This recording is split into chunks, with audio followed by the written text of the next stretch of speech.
Welcome back. This is part 2, Rewind, the podcast by Broken English, shot by Goodly Productions. Still here, Matthias, Ephraim. I do have audience questions. We were rolling last time, so we really didn't get a chance to get some of these audience questions. So here we are. First things first. Do you come from a literary background? It's always what you've been doing. Is it in you? No, Not on you? not even a little bit. Also, I really wanted to say, I eat your brains, and I'm going to start rocking gold teeth. But yeah, not at all. Not at all. I didn't even write my first poem till my senior year in high school because my English teacher made us write poems before the start of class. People like, I've been writing all my life. I'm like, word, not me. I did get a journal my freshman year of college and started going to open mics. But yeah, before then, poems. What? No. That's funny. Hold on. My fault. Before you go, it's funny because it's documented. We talked about one of our previous episodes how we all got involved, and my same thing was my senior year. My English professor, she just had some type of interest within us as black men and writing and stuff like that, and we all just started writing. So she said we should write. So yeah, that's funny dope. that you say Shout that. out to English teachers, I know, man. They be taking care of you for real, bro. But same question. Yeah, I think. Personally, I started a little bit earlier. I was in sixth grade, and my English teacher, matter of fact, Miss Harmon, I remember. Actually, I guess it was technically Miss Busadra, even a little bit before that. But Miss Harmon's really the one who we had some poetry assignment. I can't remember what it was. We just had to write a poem, something like that, and we had to incorporate a couple different words. And I think that. The thing that she told me, she was just like, I expected what everybody else did. I did not expect what you did with the concept. And she was just like, yeah, we're going to keep kind of going with this. And we started writing more. I think when I did debate, it kind of helped me streamline a lot of things, a lot of thoughts to where then when I started really writing poetry more, it felt like I was able to consolidate my thoughts a little bit more. And I think one of the interesting things is I don't think it's necessarily, I don't know how much of a background. My mom writes a lot, but she, again, because of the faith that I grew up in, you can't really do too much with your writing. You know what I'm saying? They don't really encourage that imagination. And so I think in a lot of ways, I'm kind of living out some of her dreams in that regard. But yeah. Got you. So I'm looking at these questions, trying to get ready for the next one. And this is one that I think is very entertaining. I want each of you to break down one of your own favorite bars of your writing. What's one of your favorite of your own bars? What I say? Oh, yeah, I got talk your shit, son. Talk your shit. Nah, you gotta. No, I'm gonna have it after you done. I was gonna have it after you done. Let me think. When you at the menu, order after they order. Man, maybe out of the poems y'all did last night. I don't know. I don't want to contain it because if you think, he got to remember the bars. Right. I didn't drop so many of them. You know, I ain't gonna look. All right. So in the Jesus versus Satan battle rap, it's so funny because I remember when I first started writing. I wrote that poem. Probably, it's 2023. Man, I wrote that poem back in 2012. Really? Yeah, I wrote it back in 2012, and I just never really had the chops to perform it, man. With that, and that's what's crazy. I remember writing it and being like, "That's dope." I did it once, but I did it holding it, and there was no there was no sauce to it. But shout out to my brother JG. I did it. He always asked me for the fire on my poems, and he was just like, why have you not been doing this? We're gonna work on that, and that's really how the poem really came to life.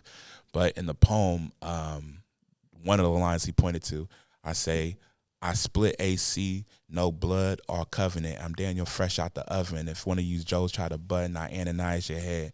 Your homies wanna jump in, My apostles, they fingertips. Your soul ooze it, go vertical. Now all your friends is dead. Like that is crazy. The ACBC, like I see what you. But it's not even just like I split AC because it's AC, but I split AC because I split a C. Like, come on, I know, they bro. want to rewind that.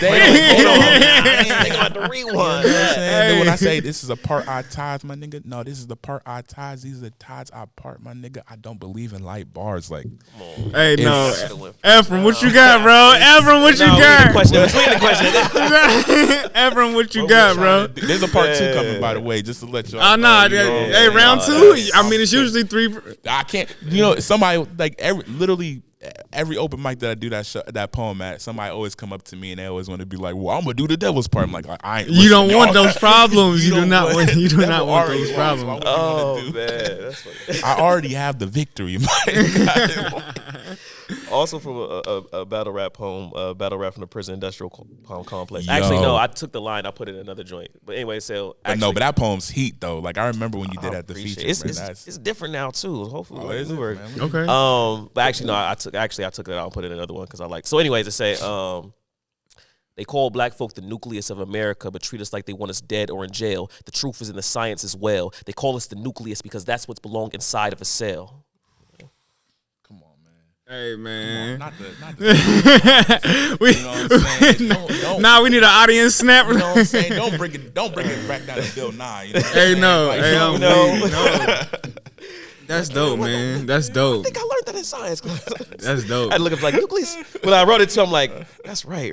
Hold on, let me make sure it's not the mitochondria. Artificial. So do y'all have experience in battle rap? Like, have y'all tried to my like dreams? You know, with my nieces, you know what I'm saying? I'm like, you need to pick your toys. Pick a 9.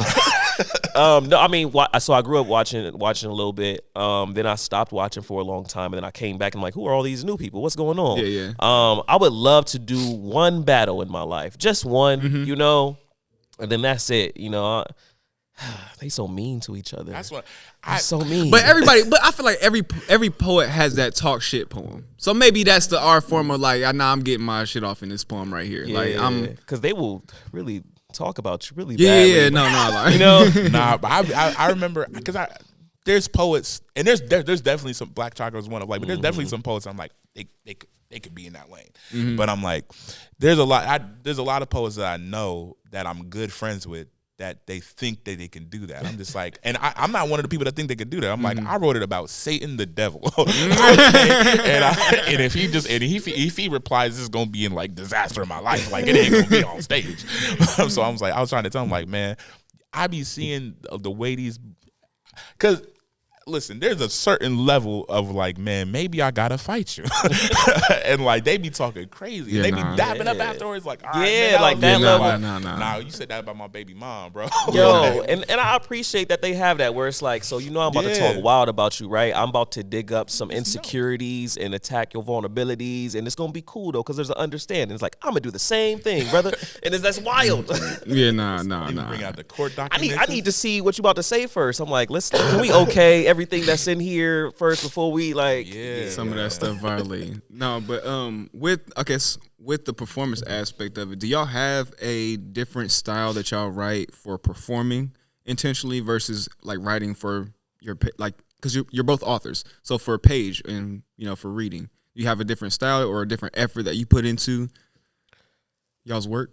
There's a lot of parallel, because at the end of the day I want to make sure it's good, and I know some people be like, oh, this ain't a performance poem, it's a page poem. And sometimes what they really meant is, this isn't that good, so people won't like it the first time. You know, I'm like, write good poems regardless, because you can perform anything. But I will say I do think more about, I guess, how long will it take you to like it? Yeah, because that is a part, right, where it's like, what happens when you get to sit with this? And the best poems to me go both ways, and where it's like, you can love it the first time you hear it, but the more times you hear it, there's layers there, you know, and it still stands up. But there is some freedoms where, like, a long pause, I can hit that in a performance poem and mean something. It's like, so do I use white space? You know what I'm saying? Yeah. Or if I be like, I could say that on stage. Where, how do I communicate that on the page, you know? So, and even certain lines where it's like, if it is, using homophones, it's like, how do you, so you do have some liberties performer-wise where I might think about. And on the other side, like, I can do different things with line breaks that might not, you know what I'm saying, hit the same. Like, I got one poem in my book where, like, the emptiness of each page communicates so much in a way where I will struggle to have that same effect on the stage. Right. So that's the biggest thing in terms of, like, there's a lot of parallels, but, like, if there is something I could do different that this poem wants, it's like, okay, let me lean towards that. I think one of the things that, I mean, especially when you're talking about the written word versus what you're doing in your performance, I think I don't think you should look at it like, you know, am I doing something different for each one? It's like, it's just, how do I translate the things that I'm saying so that when you're looking at it on the page, there's also, you have an added or maybe a different dimension to communicate something. So yeah, I mean, I'm 100%. Even when I'm reading your work versus when I'm watching your work, I think that I'm able to grasp something different. And yeah, I think, I don't want to say that I hear like a different voice in my head, but there's definitely like I don't know what it's going to be when I'm writing it initially. Like, I have no idea what this is about to be. And when I try to perform it, or when I'm performing it, I would perform anything that I wrote, you know, regardless of whether or not I think it's a good page poem or not. Like, I would try to make everything that I would put into any work a good page poem, because I'm like, that's why you're in the book, right? You know what I mean? But yeah, I don't think there's necessarily a difference as much as, you know, you just go into a different mode to try to communicate it best, whichever medium that you're in. Yeah. I will say this. I don't really believe in a slam poem because you can slam anything. No scores are guaranteed. Right. But I will say, like, I think what catches people up competitively is the fact we are comparing you to something else. So it's like, oh, I've made people cry. I've made people feel so much. How could this be bad? And it's like, they're not saying it's bad. They're saying that other thing is better. And I think some art is best observed by itself. And you can fully appreciate the beauty of it when it's just there. And there's some art that it's hard to see how beautiful it is when there's other paintings in the gallery. And so for slam, I'm not necessarily thinking of a slam poem as much as I'm thinking this can be observed in its full beauty when it's standing next to other pieces of beautiful art versus like, oh, I kind of want this to be, no, this just needs to be observed by itself. Got you. And to answer that question myself, I think that for me, it definitely, like I said, I don't necessarily differentiate outside of some particular emotions are easier to perform versus, you know, having them on the page. One being humor, for instance. Like more of my, you know, performance, I would say poems would have some type of element of humor to where you can exaggerate or add the more emphasis in the performance aspect of it. But that's pretty much it. Like, I like how the words would carry themselves on both the performance and the actual page. I wanted to, let me see, because they had, of course, they always want you to get that.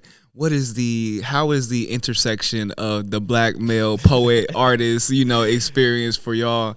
Do y'all have anything, do y'all have any questions that y'all get as artists that are like, man, come on, man, like this question? Like, I mean, I think especially when it comes to the intersectionality dynamics questions, because it's like, I couldn't really explain to you what it's the specific thing of me being like, what's it like being like a black male that is writing poems about the black male experience? Because I'm like, what would I write about? It's just like, I'm like, I can only be the person that I am writing the poems that I'm like writing. Like, I can't write it from like a flamingo's like point of view. Like, I'm me. And I don't know.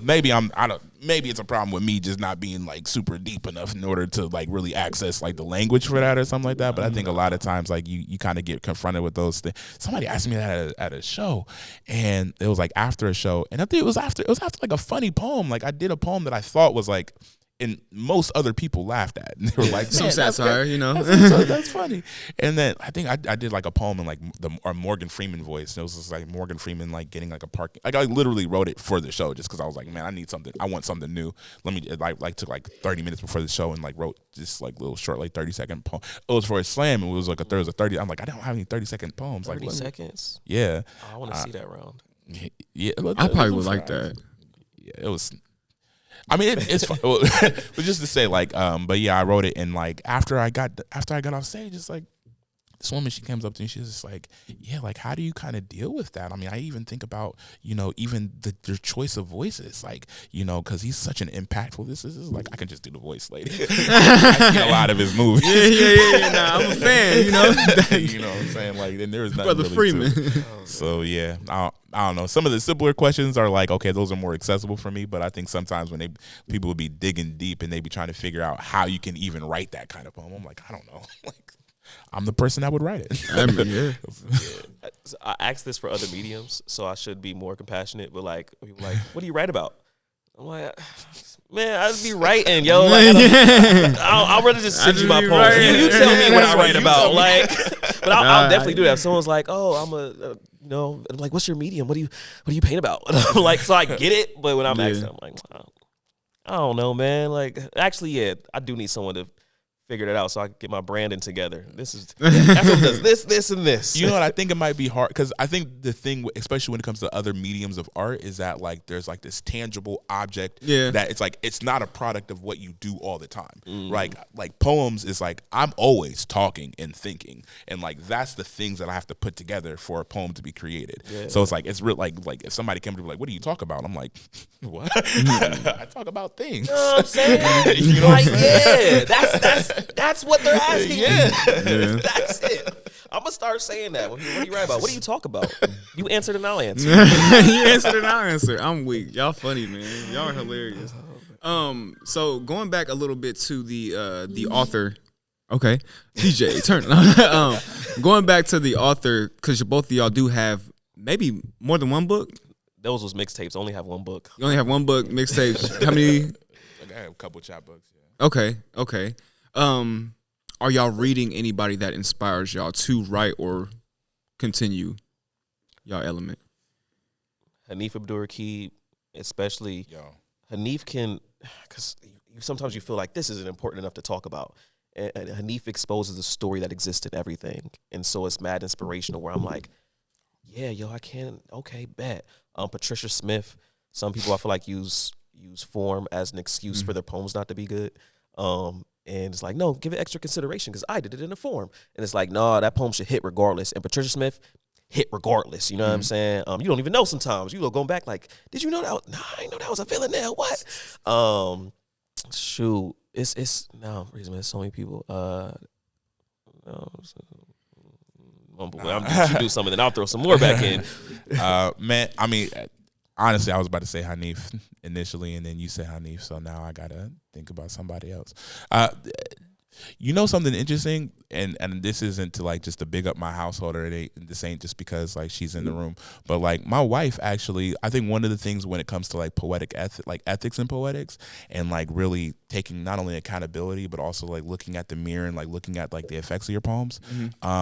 She actually just had this poem published.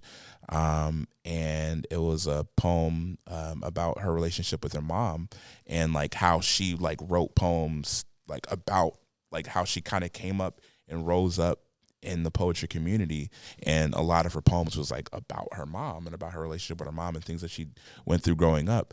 And I don't know, I think I'm like consistently like astounded with I think both vulnerability and honesty that's not just those things in namesake. Like it's not vulnerability and honesty like everybody like I'm so vulnerable because I can share this story where I'm the victim and I'm persecuted but I rose up, you know what I'm saying? Like no, I want to hear where again, and I think it's much better as a poem from my mother, I believe is what is. I don't want to ask her because she's not on mic, but Ajane Dawkins is like if you looking it up, but essentially in the poem, and like I think the dynamics that are explored so well to me is just like it's this dynamic of I rose up writing poems from my viewpoint, from my POV, and maybe my POV wasn't the most reliable narrator when I was coming up. Maybe I was, for whatever reason, maybe I was not like the most reliable narrator, but I was the narrator that people were clapping for. I was the one that was getting the scores. I was the one that was getting the scholarships and stuff like that. And like I think the beautiful thing is knowing them personally and being able to like see their journey like just themselves is like it's really beautiful being able to see somebody that's really coming into their own and really like having that happen in their writing. And so I think I think form is like really, really important. I don't think that's necessarily something that I'm as much attached to when it comes to what I'm looking at when I'm listening to somebody writing, as much as I'm looking at like, man, like could you really access that part of yourself? Could you really access the part of yourself that demands that people look at you like, hey, maybe you're like the bad guy, or you were the bad guy for a while. Like maybe like that's the person that is really doing something particular with their writing. But again, when you talked about Hanif, like I think one of the really beautiful things is I really love being able to listen to somebody's poem that's like, man, I'm not like waiting for like the 3-minute mark. You know what I'm saying? Like just listening to somebody like, and Hanif will be reading a poem and I'm like, I'm there. Yeah. I'm like inside of the poem, like, and he has this Jordan poem and I don't want to butcher it, so I'm not going to butcher it here, but it's just like the feelings underneath the event, like nobody captures that like Hanif. You know what I mean? Like nobody captures that like, Jesus, like I never even knew I felt like that, but like you feel like that. And so yeah, there's some other folks. Scott, his book of essays. There's a couple people in Columbus that have been dropping some chat books and stuff like that I've been really rocking with. But yeah, but even just speaking to that vulnerability aspect, into like you said, where it's like not just I'm the hero, like Toy Derricott really like changed how I looked at vulnerability, you know what I'm saying? And then too, I love C.R. Freeman's work as well, and like Darius Simpson also, like just man, it's just some amazing writing, and seeing the way they approach these subjects and like being able to tell this gripping story, but also the writing is so impactful, and like the approach is like we don't hear this enough. You know what I'm saying? Yeah, it's a lot of dope people out here. Talk about y'all's writing, y'all's books, what it's about, when you wrote it. Y'all both had them at the show last night, so tell me a little bit about those. Ephraim will probably have a lot more to say about his. I feel like his is a much more like complete body of work, and I'm really looking forward to really being able to. Other than, is the Waffle House poem in there? It's actually only the Waffle House poem. It is 78 pages. Good, so I'll take that back.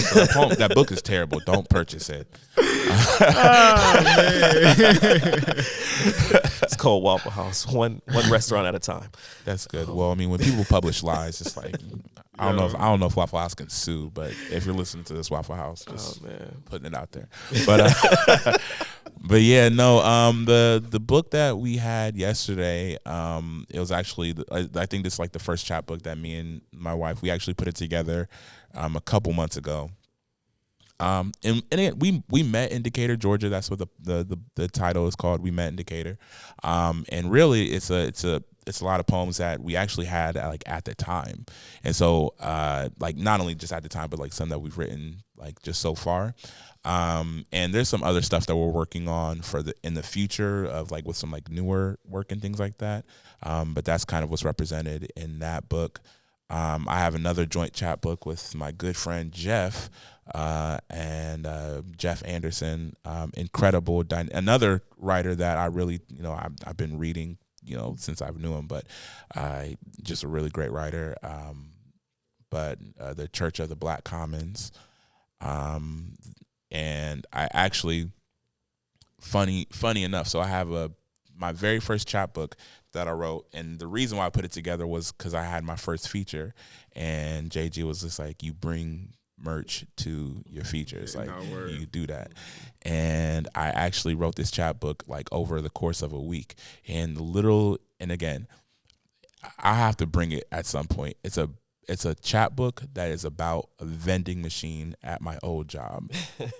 And when I have that book, I have that book, bro. When I can't even tell you the amount of people that, especially like at the first show that I performed it at, people were coming up to me. They was just like, man, I see the deeper meaning in this. This was like, man, I wish I could validate your feelings. Like, unfortunately, your feelings are not valid. That's kind of what that. Yeah, like I just think this is an analysis of art, and I'm like, yep, okay, that's what it's about now. Okay, that's definitely not a sour cream and onion cheddar bag of Ruffles that I'm talking about. Oh man, You did that at the Nest, right? Yeah, man. Those is good times, man. And that's and that's what I'm like. Poems can be fun, guys. Like I think a lot of times people they be taking. I'm like, it's the same thing with every other medium of art. Like you would, if you watching a TV show, like a TV show might have like it might be a drama, but there's elements of comedy. There's elements like there's other things that are happening there. Like even when it comes to music, like there's elements of comedy. Be sad. Niggas just be so sad. Like, and honestly, people be like, why is poems like? They're sad. Listen, I get sad poems. We got sad people. I get that, and I'm like, I get it. Like, you know what I'm saying? Niggas like me be. I think, I don't know. Maybe this is like a defense. I have a poem, called "A God Joke," where I'm like very clearly identifying like comedy as like a defense mechanism. Like I know very well that like I'm using it as a defense mechanism. So, but yeah, I'm like I get people are sad, but I'm like y'all could also have some fun. Like you know what I'm saying, or I don't know, run away from your problems. Like word. No, but that's important. I think we need to put that out there, right? Like that's to talk about joy as intensely as we talk about sorrow. Autobiography of Absence. The Autobiography of Absence. That's the title of my poetry book. I called the other one mixtapes because it was the same thing. Where it's like you got to have merch if you're traveling. So I was like, all right, let me print something real quick. I ain't get it published. I was like, if you get it, you got it. If not, it's gone. Right. But this is my first full length published with 12 Literary Arts in Cleveland. And so just I speak when I was speaking in the first part in terms of the lineage of absence that I feel like plagues so many parent-child relationships and really examining its history and then its history with me as well, and really trying to examine my own familiar relationships and the way, struggle and triumph within all that, and to be as present as possible. And so, I say it's for everybody because either you a parent or you a child. So if you one of those, this book is for you.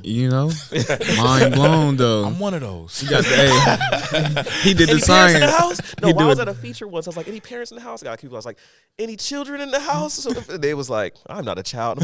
I mean, like children of parents. And it was like, I'm too old. Like, nah. Like, do you got a parent? I'm trying to. Are you alive? You living and breathing in this? You have a conduit. No, but real quick, before we get out of here, I want y'all to shout out where they can find y'all and connect with y'all merchandise if y'all have any type of platforms for everybody. Yes, right here. Main camera. Dang, it feel like it got serious. You know what I'm saying? Like, this is the late hour now. All right, so Ephraim Nehemiah on everything. It is EPHRAIMNEHEMIAH. Hella letters, mad biblical out here, but don't nobody else got my name. So Ephraim Nehemiah on all the things. You can purchase the book at EphraimNehemiah.com. The Autobiography of Absence. You can find some of my work online as well. Follow, like, subscribe. I don't know. Yeah. And you'll be able to purchase his books, both his books and his boots with any box set of the Matrix trilogy. So if you get the Matrix trilogy, they'll send you those boots immediately. But he got the Matrix boots. I ain't PB had the boots on with the Adidas pants on though. When you put that trench coat on, you just like, I don't know, man, you the one. Hey, I'm Matthias J Speaks on all platforms. You can find my books with me inside of my car. But hit me up and we'll get them out to you. All right, bet. It was a pleasure having y'all, man. It was a great conversation. Thank you guys for tuning in. Once again, this was Rewind. Thank you, Goodly Productions, for producing us. Once again, we catch y'all next time. Thank you.